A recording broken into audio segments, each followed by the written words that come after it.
What up, bitches? Welcome back to Law of Attraction Changed My Life. I am your host, Francesca Amber, and today we are doing a Q&A. Yes, all of your burning questions.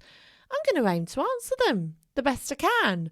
I took these from my book club bitches, and I also posted on my Instagram stories if anyone had any questions. So if you want to ask a question next time, because I do these on the regular when I don't have the brain space, the mental bandwidth to come up with an entire concept for an episode. And also sometimes, I'll tell you what, Q&As are really valuable because sometimes a question can be really important and the answer can be really life-changing if you take that little nugget of wisdom and actually apply it to your life. But maybe it's not something that can take an entire episode to talk about. And so just because something isn't worthy of like a 30-minute conversation doesn't mean it's any less important. So that's why I absolutely love these little Q&As. But anyway, if you want to come and ask me a question on a future Q&A, I am on Instagram at Francesca Amber and at Law of Attraction Changed My Life. So go and follow if you want to ask a question next time. Anyway, let's get on with the goddamn questions.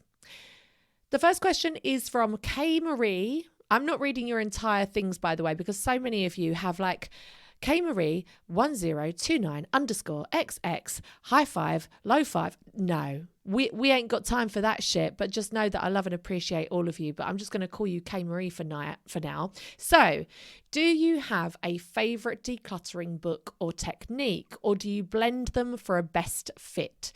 So this month in the book club, I'm sure you all know because I've been on my Instagram decluttering for my goddamn life. We are doing a decluttering book, and we tend to do one about once a year in the book club. Now, this is not an intentional move on my part. It just seems to be what happens. It just seems to be like around springtime, we're like, let's declutter. Springtime, of course, is the perfect time of the year to make as much space in your life as possible, to welcome in intentionally what you want into your life, and to make way, or rather get fucking rid of anything that is no longer serving you or setting you up to be the kind of person that you want to be in the future. So the first book we ever did was the very, very famous Life-Changing Magic of Tidying Up by Marie Kondo. Now, I did not love this because Marie Kondo's method was, this is a one and done thing that you declutter once and you never need to do it again in your life. Do you know what I say to that, Marie Kondo? I say bullshit. I think that does not work. And I have heard that ever since she's had children, she's now conceded and said, actually, no, this is not a one and done thing. We are constantly evolving in our lives. We are constantly trying out new things. We are constantly changing what interests us and what stage of our lives we're in. And therefore, the things that we have in our homes and the things that we have around us are always changing. You know, when I was younger, I was going out to nightclubs genuinely 5-6 nights a week. Like, that was genuinely my life. How I did not die of alcohol poisoning, we will never know. But I had so many pairs of heels. I had so many going out dresses. Now, as a 39-year-old mum now working from home, my wardrobe is completely different and my social life is completely different. So of course, what was perfect for my home back then, which was having 1,000,001 slutty dresses. And do you know what? I used to wear tresses with a T, and that was a top that could get away with being a dress. That just goes to show you the level of slut I was on back then. Let me live my life. I had a good time. So, of course, we're always changing. If you have young children, you will know that you are always evolving. You're always changing. The toys that suited them 6 months ago are now redundant and they're on to the next thing. The clothes that fitted them 6 months ago, they don't fucking fit anymore. You've got to get rid of them. You need new ones. So we are always evolving and changing and growing. Our interests might change. And therefore, it is impractical to assume that you can only declutter once and then you're done. Like, that's just setting you up for failure and making you think, oh, well, maybe the last time I did it, I didn't do it right. forget that shit. You did do it right. It's just an ongoing process. Curating and editing your life should be the same kind of process as editing and curating a beautiful collection or a magazine. You know, you are constantly going through and thinking, does this still serve me? Is this still the vibe I'm on? Is this still the aesthetic I'm on? Is this how I'm living my goddamn life?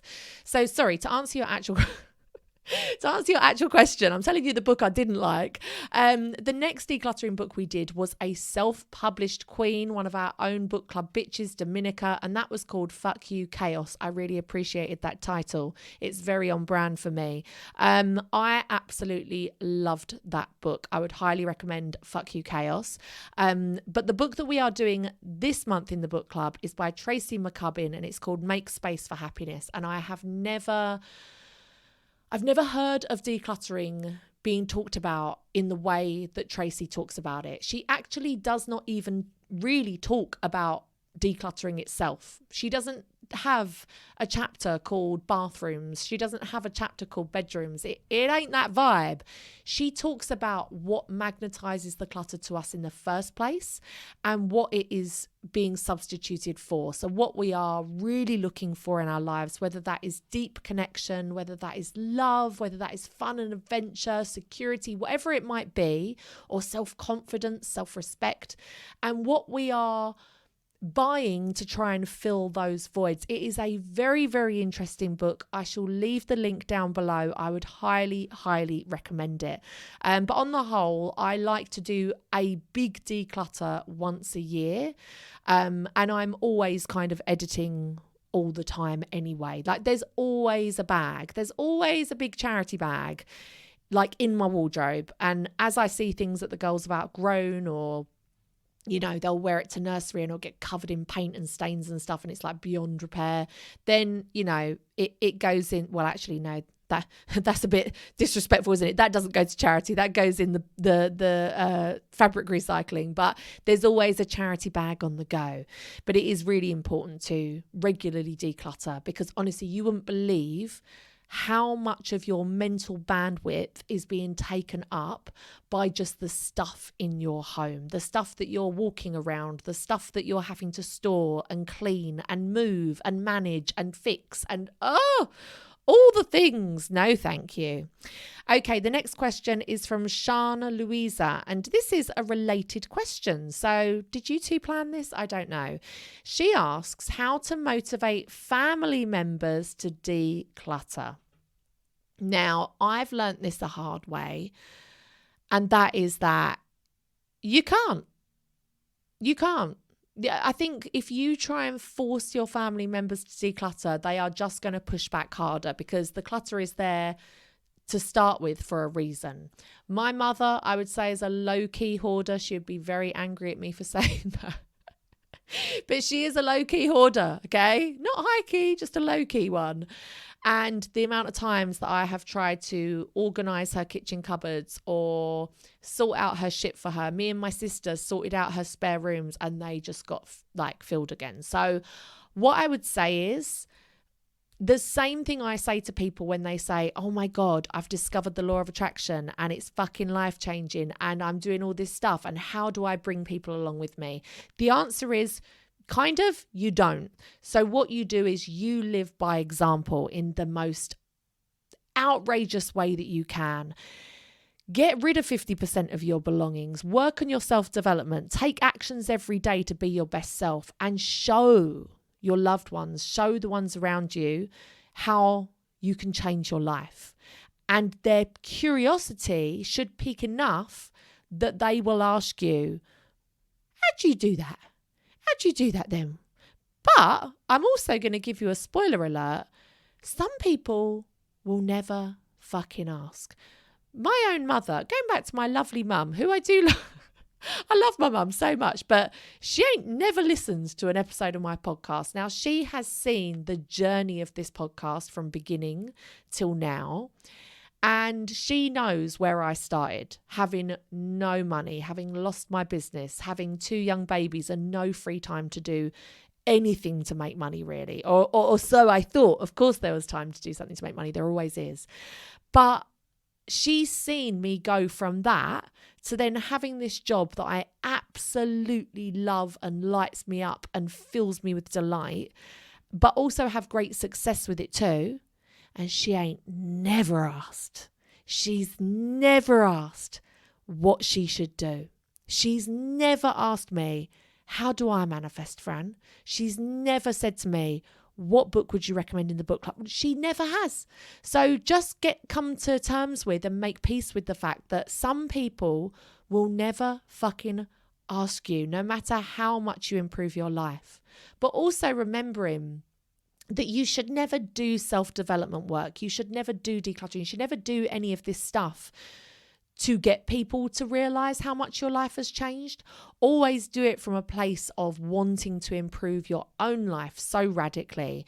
And a byproduct could just be that, that they ask. But how to motivate family members to declutter? You don't. That's the short answer. Declutter all your own shit first. And once you are fully decluttered, then you can start to think about them. But even then, don't. So I hope that made sense. Okay, Claire Carenduff, I think, says, how do you work on being visible? You are so good at it. Thank you, Claire Carenduff. You know what your name is. Thank you so much. Do you know what? I think part of it is just not giving a shit. In the past, if I have started speaking to a guy who I know will know who I am on Instagram, because he knows my name, and everyone stalks people right when you first start, I don't know, having a dick appointment or whatever, or certain periods like that, I've become very hyper aware that people I know may be watching my stories or seeing my Instagram or listening to my podcast. And that's when, in my experience, I think it started to become unnatural, and I've started to overthink it, and I've started to think, oh, well, I won't record any stories today, or I won't do anything, I won't show up today because it doesn't feel perfect, like I haven't got a spray tan or I haven't done my hair. And I think the lesson is just to show up imperfectly as much as you can and just to be you. And I know that is so easy to say and so hard to do, but you have to have a layer of just not giving a shit and just saying, this is what I believe in, this is what I want to talk about, and this is me. So show up imperfectly, start as you are, and try not to think about individual people that may see it. So that's another thing I hear all the time is people say, oh, I recorded this TikTok, or I did this thing, and then I just thought, oh, people will think I'm a dick for doing it, and so I didn't post it. I know that that's such a hard thing to overcome. When I first started talking about the law of attraction, oh my goodness, 10, 15 years ago, I was doing it on YouTube, and I didn't tell anyone. None of my friends knew. And all of my audience, none of them were my friends or family. No one really knew. And it was only when I started doing it as a podcast that I actually really was public about it and started posting it on my own personal profile saying, look, this is what I'm doing, come and listen if you want. So that probably took me a good 7 years. So I totally feel your pain, but nothing good will come from holding back and worrying what other people will think. Just fucking go for it and just start imperfectly and see how you go. Okay, Nikki Mac 17 says, how do I figure out what I want? I'm in the newborn baby season of life. Number one, God bless your heart. The newborn baby season, just fucking soak it in. Be in that season, because I know that this is really annoying when people say this, but that time comes and goes and you never get it back. And I know that can be very triggering to people when maybe babyhood is not a particularly easy phase. So my first daughter, I soaked in every moment. We traveled loads. I fucking loved it. There was nothing I couldn't do. You couldn't stop me. I was breastfeeding around the world, taking 30-hour flights, living my best goddamn life. Now, when I had twins, that slowed me down and shut me up, didn't it? Because I was like, oh, I can't do this. I lost half my body weight. I lost a tooth as well. Lost half my body weight and a tooth through malnutrition. I found it very, very difficult to do anything. And I actually was wishing that time away.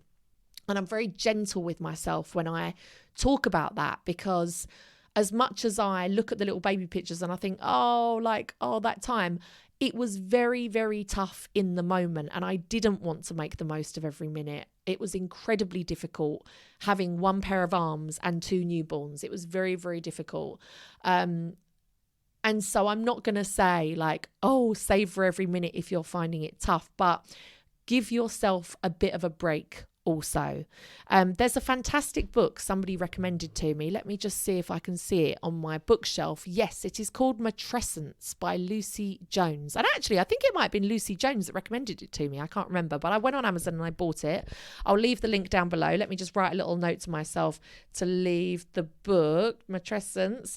I'll leave the link down below for it. And that talks about a period in your life after having a baby where your hormones and your very being, your very body, your mind, everything is going through a huge, huge change. So we now know that when women give birth or they're pregnant, they go through the same amount of hormonal changes as we do when we are teenagers, when we go through puberty. That is a huge hormonal change. And we literally are not the same people after.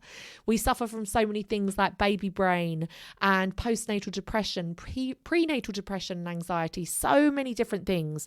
And it is all under this term matrescence. And this is the idea that, forgive me, I've not read the book yet, but it's like, I think it takes 3 years to come out of matrescence. And so don't be hard on yourself if you can't figure out your life direction, or you don't know what you want to do with your life, or you don't know what's bringing you joy. If you are in that matrescence phase, especially if you are balls deep in it, if you're like, in the newborn phase, give yourself a goddamn break. Find things that bring you joy and just take it easy. I hope that helps, Nikki. Okay, Mama and Me says, when it came to recording your first episode, how long did you procrastinate, if at all? So I procrastinated on the idea of podcasting for a very long time. So one of my old clients, when I used to do lashes and tans, Emma, who is now a good friend of mine, she came in for lashes and she was like, do you mind if we listen to a podcast? And I was like, you go for it, love. Like, what the fuck is this? What's up? What's happening? And she put on a podcast that was called Sword and Scale. And it was all about true crime. And of course, a friendship was born there and then. And we used to listen to it every other week during our lash sessions. And I absolutely fell in love with the medium of podcasting. But typically, as somebody who has a lot of limiting beliefs, especially around technology, although I was able to record and edit and put together YouTube videos about law of attraction, I could not for the life of me allow myself to figure out how to do podcasts. Now, podcasting is actually a hell of a lot easier. And one of the main draws to it was that I did not have to wear any makeup or get ready for it. And that just seemed like an utter dream. I could be sitting in naked recording this. You'd never know. You would never, ever know. And so in a way, I procrastinated for a very long time. I could not allow myself to even explore how to podcast because that's just the way that my brain used to work. But when it came to the lockdown, I realized that I wanted to do the Law of Attraction Change My Life work, but not in YouTube form. I wanted to do it maybe as like Instagram lives or Facebook lives. And I kind of experimented with a few different things until I figured out, no, I need to do it as a podcast. And so I took a free 1-day course thing, like how to podcast with my old hosts who are called Buzzsprout. They're incredible. And ta-da, that was it. I brought it out straight away. I did a little trailer, which was my way of testing, like, can I actually record this and upload it and people can hear it? And guess what? Spoiler alert, it worked. And then I just fucking cracked on with it. So in a way, years, in another way, not many years, like straight away. Okay, questions. Where are we? Okay, let's take some questions from some book club bitches. Emma Kieran says, hi, Fran. Maybe some tips on embodying the person who has your desire. Like I want to leave my business to the side, build my business in the side and leave my 9-to-5. But how do I embody being a successful entrepreneur without telling my boss to stick their job and ending up with no income to pay the bills? I hope that makes sense. It makes perfect sense, Emma. It makes perfect sense. So Embodying the person who has your desire is something that we talked about in the book Infinite Receiving in the book club. And Susie Ashworth explains this perfectly. She talks about when you have a desire, when you have something that you want to bring into fruition, you want to bring to life, quite often our masculine energy goes straight to, what do I need to do? Like, what do I need to do next? What do I need to do? What action do I need to take? And of course, action is always important, right? Of course it's important. But that is a very masculine doing driven energy. What Susie asks us to do is to think about, who do I need to be? What kind of person do I need to become? And that is very much like more feminine energy. Like, how do I become the kind of person who has my desire? So for me, something that I procrastinate a lot on manifesting is manifesting big love into my life. Big love and a big dick. That's going to be the tagline of that manifestation on my vision board. Big love, big dick, big energy. I really procrastinate on that. And sometimes I get caught up in the doing aspect, and I get caught up in the whole thing of like, right, well, I've got to declutter my wardrobe, and I've got to go on Tinder and Hinge for like an hour each night, and I need to swipe, and I need to go on one date a week. It's a numbers game. And then, of course, I get far too overwhelmed by it all. And I think, respectfully, fuck it. Like, fuck it. I do not want to do this. I don't have the energy for it. I don't have the time. Whereas really what I should be doing is just embodying the kind of person who has that big love in their life. And that is really leaning into your divine feminine energy and really just becoming the kind of person that has that in their life. So much of me and who I am is very masculine energy, very hyper independent, very, I'm running the show, I'm running the house, I'm running the family. And it takes some internal changes to really let go of that. And it's not easy. It's something that you might have to do again and again and again and get used to it, make it become a part of your life. But one more thing I'd say about embodying is, for me, when I embody something, it's about taking actions when nobody else is around. It's about taking actions when no one else is looking. It's about how you treat yourself, what actions you take, how you think, how you are when it's just you. So if you're looking to embody something, then that is where I would kind of focus my energy. I'd focus it inward on who I'm being and the kind of person that I need to be to receive that desire. I hope that makes sense. So for you, if you are building your business on the side and you don't want to go straight to telling your boss to like go fuck his job, which is totally understandable, I would start to do things like take your business a little bit more seriously, have it a little bit more organized, and start to really, in your mind, be like, right, well, this is preparing me now. Like in my mind, there's a timeline counting down to when I am free of my 9 to 5, and this is what I'm doing. And you start to embody being the kind of person that works for themselves and has time and money freedom and all of that kind of stuff. I hope that makes sense. But yeah, definitely don't go straight in with the old fuck you and your job, because you might need it for a little while yet until you're ready. Okay, my next question is from Laura. Just Laura, like Cher. She doesn't need a surname.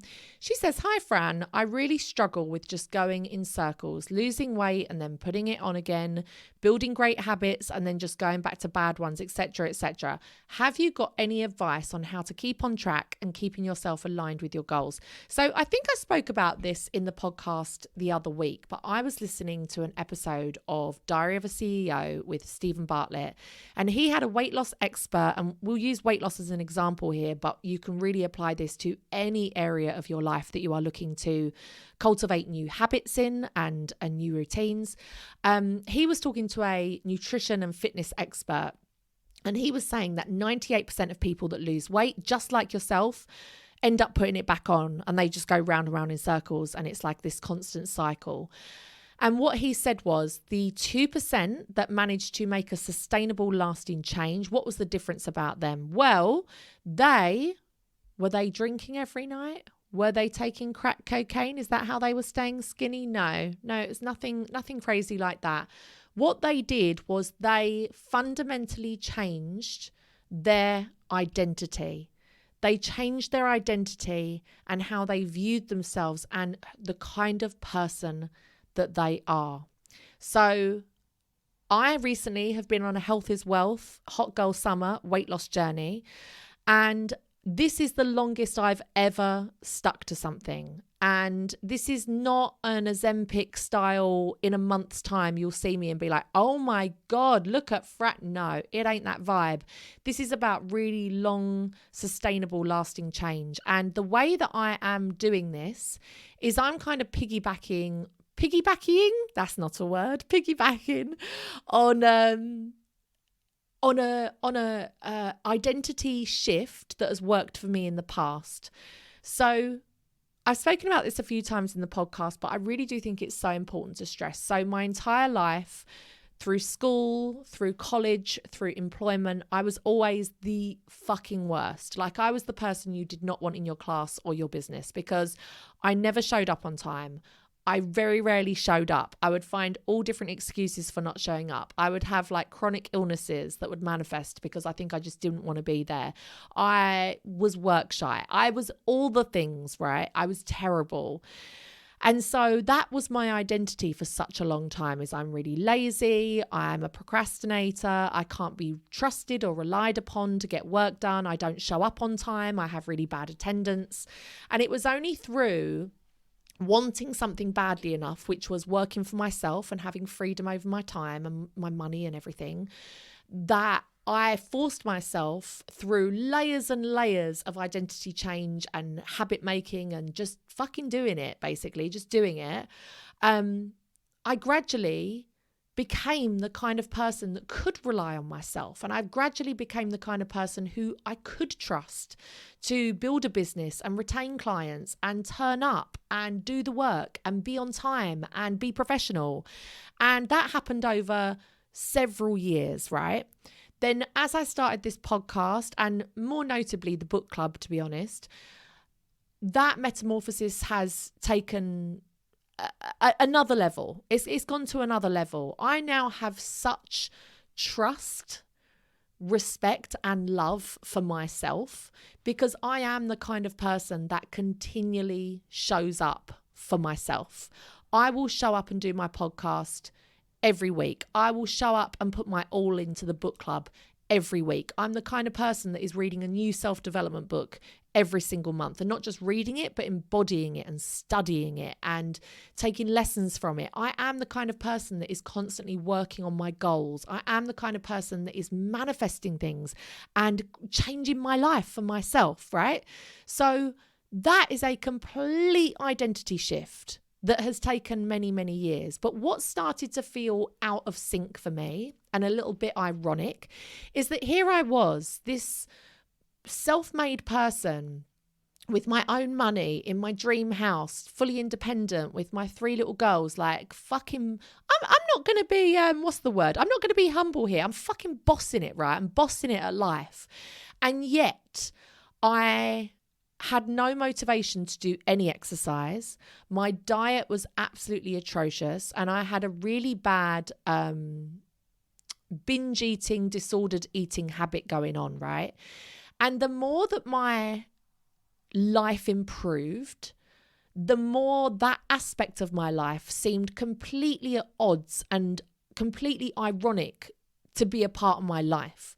So it started to be glaringly obvious. And so I realized, okay, if I can change the person that I am from being that work shy, late, unreliable person to somebody who I trust myself with my life more than I trust anybody else.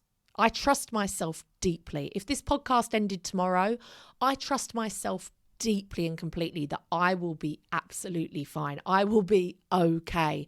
I trust myself. And I realized I had to transfer that to my health goals. And so I did a podcast about this at the beginning of the year. You can go back and listen to it. I think it's called Tiny Changes for Massive Results, but I did this back in January or February about how I started using the atomic habits method to slowly, layer upon layer, build these tiny habits into my life. And I mean, I started really fucking small. It started with drinking enough water. It started with going to bed before midnight. It started with taking my supplements every day. And from that, I started to build on my health goals to the point where I was working with an online nutritionist and I was doing calorie counting and I was going on my treadmill every day and doing 8,000 steps a day. And I mean, I know to some people that will sound fucking laughable, but for the absolute potato that I was, that is like a really big change. And more importantly, it's a sustainable change. And so all I would say is you need to become the kind of person that takes their health seriously. You need to become the kind of person who takes the time to work out. And if that is not who you are, and if you're forcing yourself to, it's going to be hard. It's going to take time and effort to change it. But if you start with really small wins, those small wins may feel so insignificant and like they're not going to make a massive change. But what they do is they build that love and trust with yourself. If you say to yourself, every night this week, I'm going to go to bed before midnight because I know that's good for my health. If you stick to that, you will start to build a little bit of love and a little bit of trust and a little bit of respect for yourself because you are doing what you said you were gonna fucking do. And that is super, super powerful. To do what you said you were gonna do, it's super, super powerful. And then once you start to build that self-trust and self-love, that is where the magic happens because you can start to bring in bigger goals. And it just, before you know it, boom, bitch, it's who the fuck you are. It's just who you are. So yeah, good luck with that. Elle also doesn't have a surname. Maybe these people don't trust me with their surnames. She asks how to really get over limiting beliefs. I feel like I always think about and worry about money and I can't let go and then money can't flow to me. It's a horrible cycle. So we all get held back by our limiting beliefs in whatever area of our lives that it is, whether it's money or relationships or whatever. We all get held back by our limiting beliefs. And the number one step is to identify what those limiting beliefs are. So the fact that you are identifying that you are being held back by your limiting beliefs, you're fucking halfway there, bitch. You're halfway there. You ain't got nothing to worry about because the awareness is the first key. So many people are not even aware of their thought patterns that are holding them back. Now, some limiting beliefs will be easier to get rid of than others, but there is a tried and tested formula for working through limiting beliefs, which we have done in the book club so many times. But basically, as a general rule, we're talking about identifying what those limiting beliefs are, really looking at where they've come from, because that really takes a lot of their power away. If you can identify, oh, that limiting belief comes from that one time that person said something to me. And then you really analyze that and you say, well, was that person like right? Were they someone that I trust above, myself? Why did I take their opinion to heart so much? And you can start to look at it really objectively and ask yourself, is it true? Like, is this actually true? I think Amanda Frances calls it taking your thoughts to court. By the way, sorry, if I stumble over my words a few times in this podcast and you're like, oh, Fran doesn't normally do that. Normally I edit this, but look, I am very strapped for time today. And so I am not editing this. I'm doing it as a one-take wonder. Oh yes, look, she could do live TV. This has been a one-take wonder, 34 minutes in. So where were we? What were we talking about? Yes, so you take your thoughts to court and you just look at the real evidence. So not, oh, I think this or I feel that or it makes me feel like this or people might think. No, hard evidence. What are the facts? Like, what are the actual facts of this? And then you can work on releasing that limiting belief through realizing it's fucking bullshit. and realizing where it's come from. Now, you can also use additional things like EFT tapping is amazing for releasing limiting beliefs. Quite often we can release something from our mind, but if it's been stored in our body for years and years and years and it's deep rooted, you might need something like EFT to help you to release it. Now, you can learn to do EFT for free on YouTube. There's so many people. Brad Yates is somebody that does it. Oh my God, there's like 1 million EFT people on YouTube. So go and check it out. List out your limiting beliefs, work through them one by one, use that 3-step process, and then use something like EFT to really release it and let go. Something else I love to do is when I release a limiting belief, I imagine abundance, whether that's an abundance of love or an abundance of money, as like a stream. And each limiting belief is like a rock in a dam. And so some limiting beliefs are huge and they're like massive. And other ones are like little tiny pebbles. They're not that hard to dislodge. But every time you dislodge a limiting belief, visualize that rock being removed from the dam, and then a little trickle of water or abundance or love or money, whatever it is going to start to trickle through. And every time you release a limiting belief, you will see more and more coming through until boom, you're hit with a goddamn flood of abundance. And that's really what we're looking for. That visualization is very, very powerful. Something else to consider is that it's very powerful to act in accordance. So after you've done this, start to act in accordance with what your new beliefs are and how you want to attract abundance and be open to the possibilities rather than being very small and constricted. So we can only do this through living, right? How we act in the world, how we interact with others, how we interact with ourselves. So I had a meeting the other day. My accountants scared the fucking life out of me. And they said, Francesca, we need to come to your house and speak to you in person. And I was like, okay. And it scared the life out of me because I had an accountant before them that was not so great. And I ended up having loads of overdue bills. Then I had penalties and I paid huge amounts. I'm just full disclosure here because I feel like we're friends. We can talk about this. I had a bill of over £135,000. And that wasn't that long ago. And I paid it. And I was like, so thankful, so grateful. Didn't have any bad feelings about it at all, right? The only bad feelings I have about it is actually saying it out loud to you guys. It's so funny. But actually paying it, no dramas at all. So they came around the other day and they were like, we're still dealing with the last hangover-y bits of this previous accountant.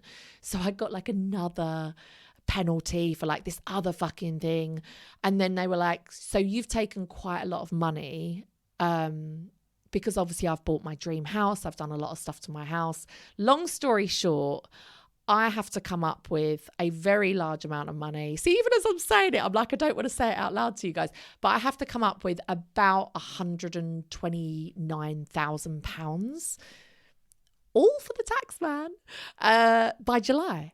And I was just like, oh my God. And the way that they were wording it, one of them, they're both these old white men, you get the vibe, they're in suits, you get the feeling. And one of them was like, I don't really know how else to put this. And I was like, fucking hell, what? I felt like Kerry Katona just before she went bankrupt. And he was like, well, it's 129. And I was like, okay. And I really realized how far I'd come with my money mindset and with my self-development work, because I just sat there and I was like, do you know what? I'm really excited. I love feeling poor. This is a challenge. This is so fun. And they literally looked at each other like I had just smoked a crack pipe. They were like, what? And they were like, you're our favorite client, because most people would have a breakdown over this. And my mum told her boyfriend after, and I wasn't there. And when I came out, he said, bloody hell, I've just heard the news about that. And my mum said, yeah, most people would top themselves over that, or have a bit of a breakdown. And I was like, what? No, I'm excited. It's a real stretch for me. It's a real challenge. I'm excited to do this. And the way that I know I've really grown from my money mindset work is the excitement is in the challenge of manifesting it, right? Because trust me, I don't have that money. I don't have it right now. it's not even about the money itself. So I'm not that bothered that when I do manifest the money, I don't even get to keep it. Like, I don't care. It's not about the money. I'm excited for the challenge. So not only is it about working through your limiting beliefs, but the thing with money mindset work is embodying it and living it. And when these things come up, approaching it with your new money mindset of curiosity and excitement and limitless possibilities. And, you know, one of the first things I said to him was, sometimes I need motivation. And when I was a single mum with no money, no income, I had the biggest fucking motivation ever. I would work every single night. Now, look, I'm not saying that we should be in survival mode all of the time. That ain't good for nobody. Sometimes we've got to be in thrive mode, but sometimes we get comfortable. Just like when you have a competition come up. So maybe you've got a salon and a neighbouring shop opens a new salon. And initially you're angry about the competition and you're like, why is someone else doing exactly the same as me? But actually that competition pushes you to be better, and it pushes you to be motivated to up your fucking game and up your levels. And so when I got this news, I didn't take it badly. Like, I think they were fully expecting me to have a breakdown, and I was like, this is really exciting. This is pushing me and motivating me to take myself to the next level, and I really needed this. So thank you. So yeah, just embody it as and when these situations arise. Janine Evans, one of my longtime book club bitches. Hello, Janine. So she says, hi, Fran. How do I get rid of money blocks so that I can have abundance in my life? No, I mean, I've just answered that one. No, sorry, that sounded awful. No. But the second question is also, what have you manifested in the time you have been doing the law of attraction? Oh my God, Janine, what haven't I fucking manifested? So I have manifested so many things. When I first started looking for an apartment in London, there were literally 2 apartments in London I could afford. One was in Brixton, and when I got off the bus, literally someone accosted me and wouldn't leave me alone. So much so that I had to just walk into a store and be like, can someone help me, please? Like, I just had to call a random store assistant, my boyfriend, and just be like, hi, Dave. Hi, how are you? Look, this man's followed me in off the street. It was next to a crack den. It weren't for me. And then there was my lovely little flat, which was above a pub. Very Peggy Mitchell of me. And that, by some miracle, I could afford. When I went to view it, I could not believe I could afford it. It was completely out of the realm. Not only was it much bigger than anything else I'd seen, it was really close to a tube station. It was share a freehold, which I'd always said I never wanted to buy a lease. I always wanted freehold, which is virtually impossible in London. And it also had this massive roof terrace, which, I mean, fucking hell, outdoor space for £135,000. Are you kidding me? And literally 6 months later, I had the same estate agents out to value it, and they couldn't believe that they'd sold it to me for that price. They valued it at double what it was. So I definitely manifested my apartment in London. I definitely manifested my ex-husband. I put him on my vision board 2.5 years or a year and a half, can't remember now, before I ever met him. I found him on a dating website. I printed out his picture, put it on my vision board.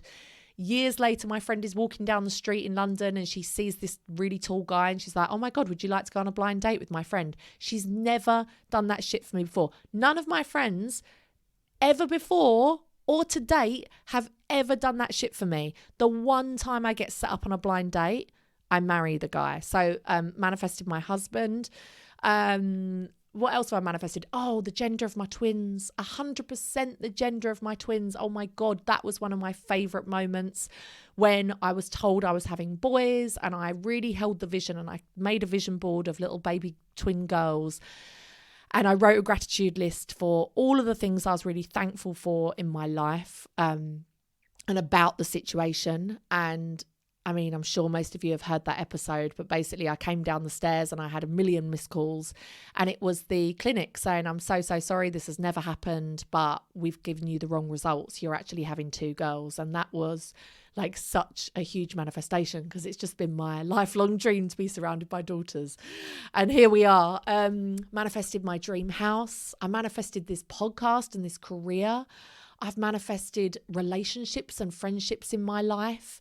I've manifested so many things.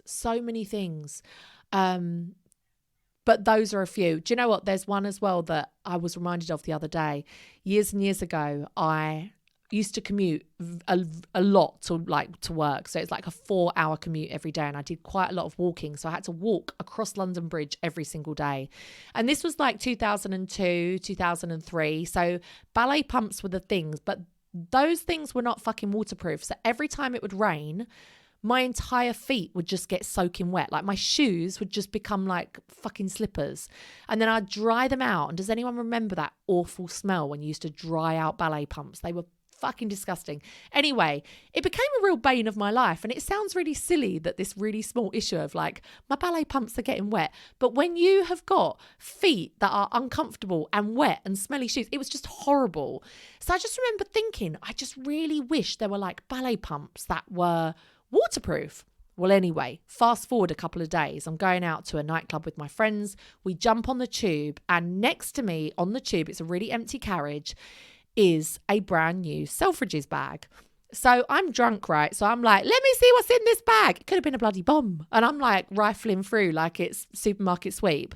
I open the bag and there's a shoebox inside. I swear to God, right? There's a shoebox inside.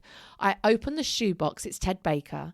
And inside are these black rubber. Does anyone remember these? Completely waterproof rubber, like almost like jelly material, ballet pumps with a bow on the front. And I'm like, fuck me.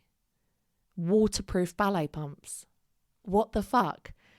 I try them on and like Cinderella and China White in 2004, they fucking fit. They're a size 6.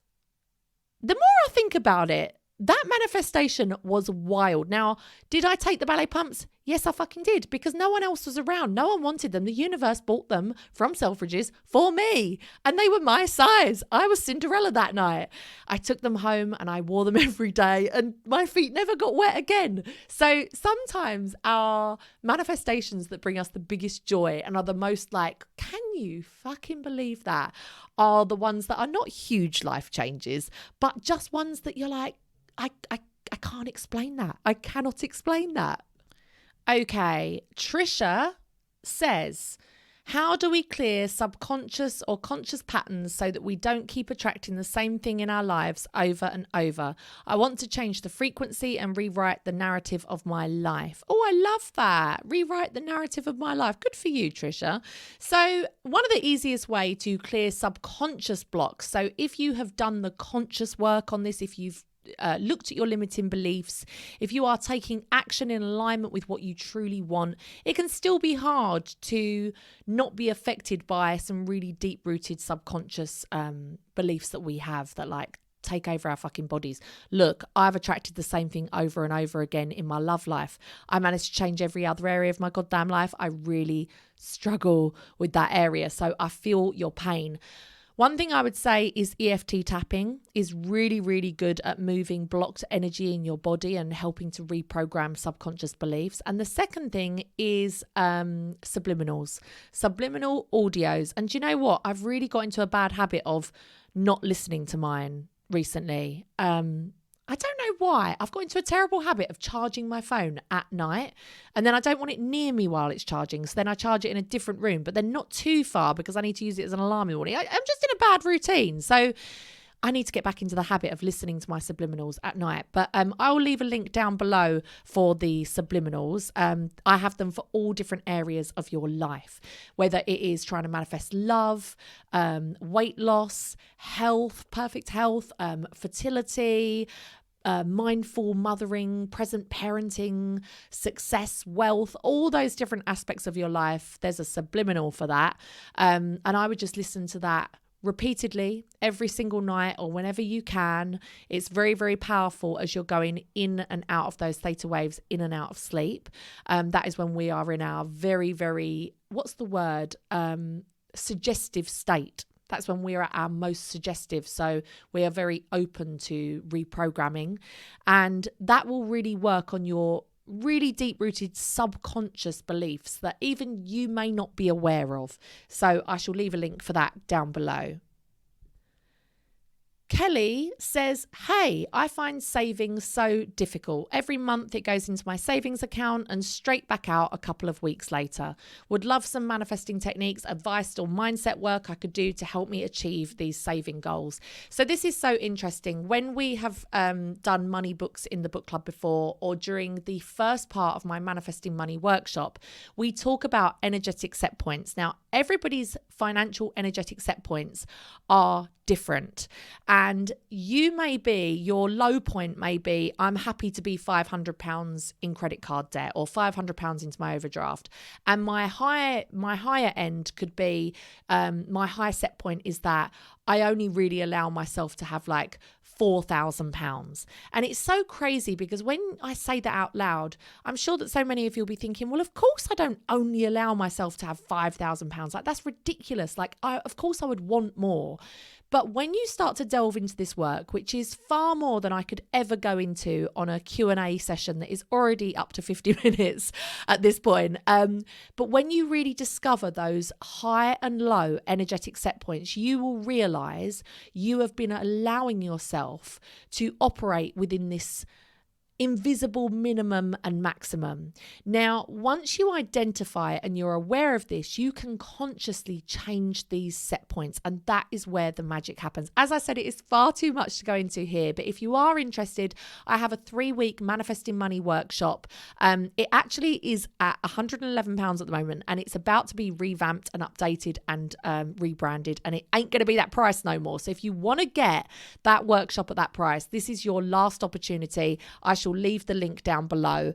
But working on your energetic set points is one of the things that we talk about, your energetic financial minimums and maximums. But it is totally possible to change what those are. And then you will find it easy to not only put money into your savings, but to keep it there. Annie Agabek says, how do you find your core values and what to dream of? I find it hard to find anything that I want to manifest in life. So I truly believe that each one of us has a purpose here on earth. I truly believe that all of us have a vision, a dream, a desire, and something that truly lights us up. And what is beautiful and magic, but also very frustrating about this, is that we're all different. So what lights me up and is my dream is not going to be yours. And so you have to find out what you truly want. Now, it sounds crazy because obviously you think, well, I should know what I want, right?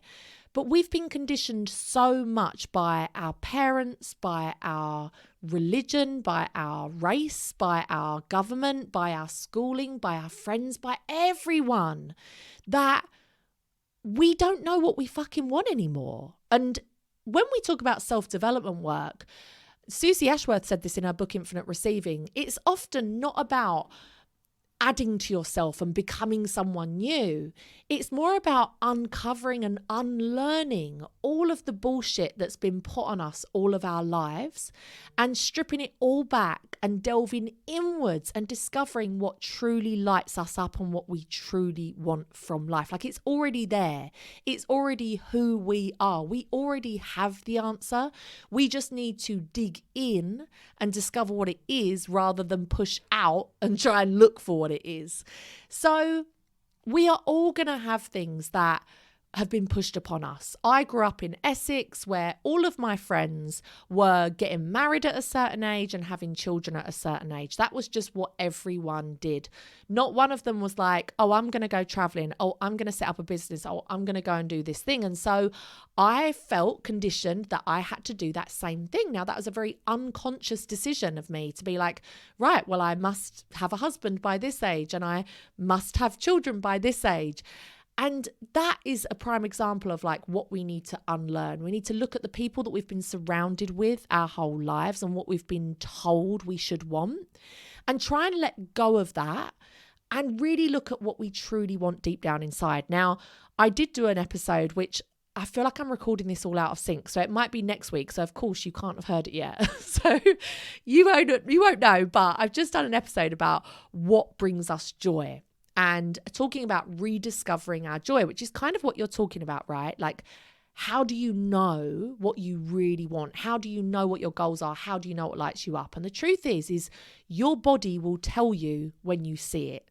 So I went on a little journey of looking for what brings me joy and what exercises I could do that I could enjoy, right? And when I was growing up, I was obsessed with horses. I had 3 horses. I loved it. I lived at the stables. Horse riding was my thing. However, when I tried it again in my 30s, I fucking hated it. Like, I took myself off riding thinking this is going to be my new equestrian era. I'm going to have a horse in the end of my garden. I'm going to live my best life. No, I hated it. I absolutely hated it. So our passions and our things that we love can change. But if you try things, you don't know until you try it, basically. But then I was scrolling on social media and up popped somebody that I know, and they had become like some fucking pro pole dancer. And I was like, oh my God, I forgot how much I used to love pole dancing. And I fell down this rabbit hole of looking at all her videos and her journey. And she'd written this long post about how like it had really helped her and empowered her, and she felt so strong. And I was just like, oh my God, yes. Now I could see that pole dancing video and be like, I'm signing up. I'm doing a pole dancing course and this is going to be my new thing.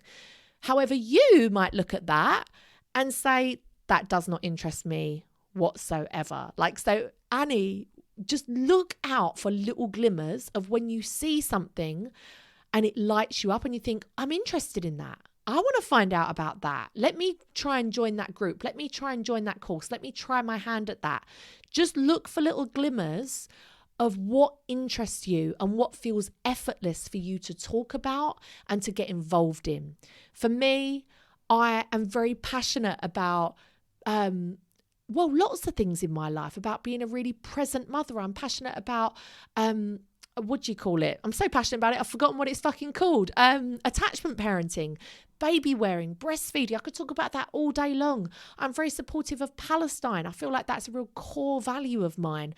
I love Jeremy Corbyn. I'm very passionate about Amy Winehouse. I love her music. Like, she represents my youth. I want to buy her old house. There's lots of things that light me up. I love photography. I love filmmaking. I love documentaries.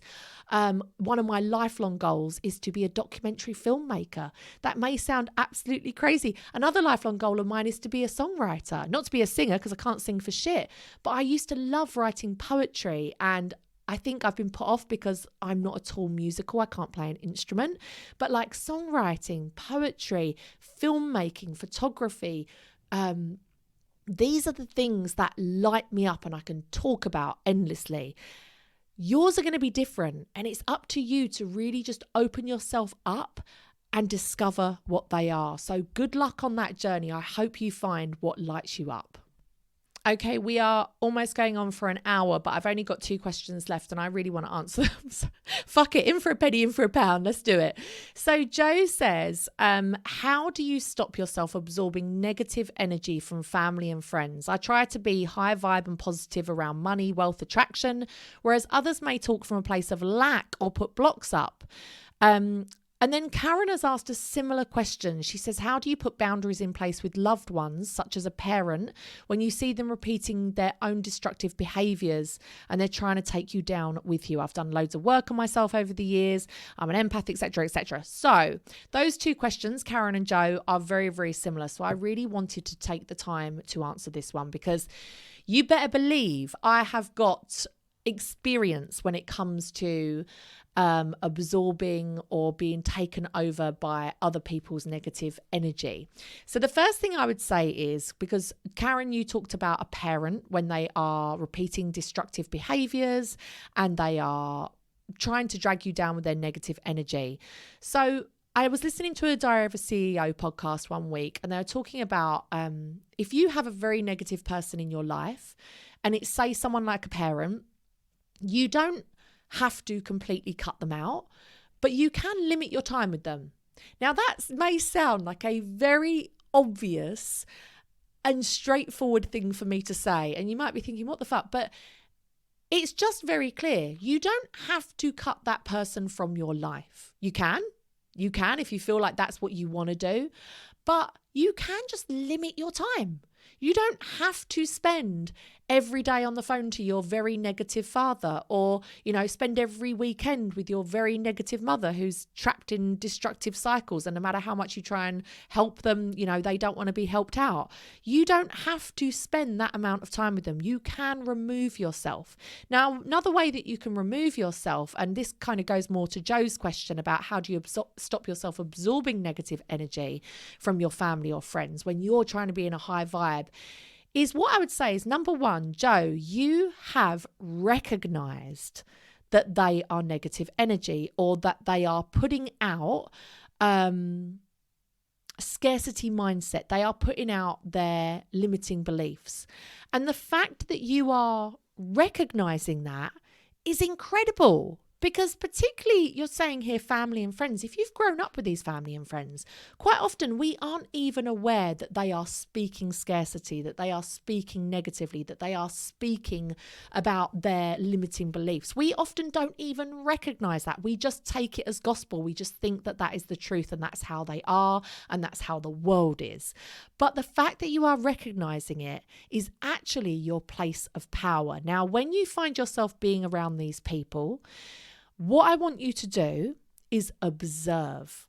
Now, this puts you in a completely different vibration. This puts you in a completely different mind space. So rather than seeing yourself as getting sucked down with them, this is almost like you taking your self-development work out of the classroom and into the real world. You're on a field trip, and you are getting to see what you couldn't see before, which is you are getting to see people's negative mindsets, their lack of growth mindset, where they can't see possibilities or answers, where there's clearly possibilities and answers, where they're limiting themselves, where they are only seeing scarcity. And that is a great lesson for you. That is a great reminder that that's not how you operate anymore. Now, what I've learned from the law of attraction and from self-development work is you can tell people about it. You can tell people about the latest book you've read or the latest podcast you've listened to that has been amazing, has changed your mindset. But unless people really want to do the work, they ain't going to take it in. And it's not your job to change them. It's not your job. It's no one's job. People will only find this podcast when they're ready, when they want to change, when they want to open themselves up to infinite possibilities. So, number one, it's not your job. Number two, observe. Observe, and it will help keep you in that high vibration. Don't get involved with the scarcity mindset. Voice your abundance mindset. That's a great way of like reinforcing it within yourself and reinforcing your new beliefs. And the final thing I'll say is this little analogy of like a boat, right? So a boat doesn't sink because of the water around it. It sinks because of the water that gets inside it. So you can be around negativity. As long as you don't let it get inside of you, then you are A-okay, my friend. You're absolutely fine. Right, I think we'd better finish it there because it has been over an hour. Fucking hell, I don't think I've ever done a podcast this long before. But there we go. There's my little Q&A for you guys. I hope that you have enjoyed this episode. I hope that you have got some value from it. I hope that you don't mind that I have literally done this as a one-take wonder and have not edited it at all. I am pre-recording these episodes because your girl's going on holiday. Yes, she's in Barbados. Please don't rob my house when you hear this, although you can't because I've got someone staying here. So boom, joke's on you. Not that I think any of you would rob my house. I don't think any of you will. But yes, I am going to be on the beach in Barbados as you listen to this, I think, because I don't know what week I'm putting this out, but I think, and I'm so excited. This is truly like such a manifestation of mine. This is such a goal. I've always wanted to go to the Caribbean. I've been as like a child, but I've never been like under my own steam. My daughter is half Caribbean, so I think she is going to absolutely love learning about the culture. We're going to swim with sea turtles. Oh, I'm living my best fucking life. I'm living my dream life, guys. Like, this is what living your dream life fucking looks like. So I'm very excited. If you want to come and follow my my journey on Instagram, I'll probably be getting my arse out on the beach because Paul Brunson said I need to appear more single on my Instagram. So I'll probably be getting my arse out. I'll probably be, I don't know, just, swimming with turtles, living my best life. Come and follow me on Instagram. I'm at Francesca Amber. Or you can come and follow at Law of Attraction Changed My Life. And I've got loads of like law of attraction quotes and videos and stuff over there. So come and find me on the gram. And if you got any value from this podcast, please do rate, review, subscribe, and tell a friend about it. Tell a friend, tag us in your stories and I'll reshare as many as I can. Tag that you are listening to this podcast, share it. I really do appreciate all of your tags and shares. Thank you so, so much. And I will see you bitches next week. The law of attraction has changed my life. It's going to change yours too. Bye.